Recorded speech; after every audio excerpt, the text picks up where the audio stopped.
Pan India star Prabhas, Bollywood super star Amitabh Bachchan లాంటి biggest stars act చేసిన most awaited upcoming science fiction epic కల్కి 2898 AD టికెట్ల booking పై angry man Rajasekhar ఫన్నీగా స్పందించారు. కల్కి 2898 మూవీ బుకింగ్స్ లో నన్ను ఇరికించొద్దంటూ 2 ఎమోజీలను యాడ్ చేస్తూ రాజశేఖర్ చేసిన పోస్ట్ ప్రస్తుతం నెట్టింట్లో తెగ వైరల్ అవుతోంది.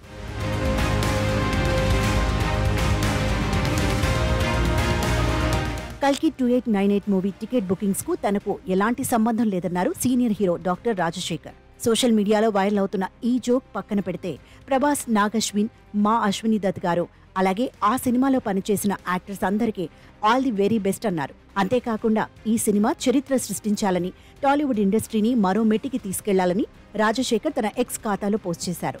ఈ పోస్ట్ పై నెటిజన్లు కొందరు రకరకాలుగా స్పందిస్తున్నారు. ప్రభాస్ ఫ్యాన్స్ రాజశేఖర్ కు శుభాకాంక్షలు తెలుపుతున్నారు. ఇదిలా ఉంటే ఇలా టికెట్స్ బుక్ అవుతోన్న విధానంపై సదరు ticket booking app book my show వారు స్పందించారు. ఎవరూ కంగారు పడాల్సిన అవసరం లేదని తెలిపారు. రాజశేఖర్ కల్కి సినిమాకు టికెట్ బుక్ అయినప్పటికీ అది ప్రభాస్ కల్కి 2898 ఏడి మూవీకి బుక్ అయినట్లుగానే భావించాలని క్లారిటీ ఇచ్చారు.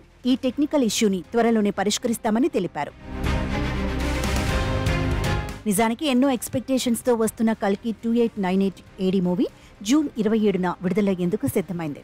ఇప్పటికే మూవీ కోసం అడ్వాన్స్ బుకింగ్స్ ఓ రేంజ్ లో జరుగుతున్నాయి. మూవీ లవర్స్ దాటికి బుక్ మై షో అతలాకుతలమవుతోంది. అయితే గతంలో Hanuman fame director Prashanth Varma, hero Rajasekhar combination లో కల్కి అనే మూవీ వచ్చింది. ప్రస్తుతం కల్కి 2898 మూవీ కోసం మూవీ లవర్స్ బుక్ చేసుకున్న టికెట్స్ రాజశేఖర్ నటించిన కల్కి సినిమాకు బుక్ అయినట్టుగా చూపిస్తోంది.